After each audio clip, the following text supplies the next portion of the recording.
अपनी पाचन क्रिया को सुदृढ़ बनाने के लिए, दिल को स्वस्थता प्रदान करने के लिए, बुखार, शुगर, जोड़ों के दर्द में प्रबंधन के लिए, antioxidant, antibacterial, vitamin A, B, C से भरपूर, अस्थमा रोगों में लाभकारी, ज़ुकाम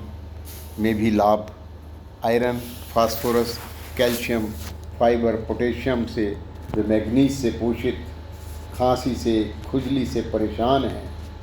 और राहत चाहते हैं तो एक सरल सा उपाय है अमरूद के पत्तों की चाय। इसमें बिल्कुल कम मात्रा में फैट होता है और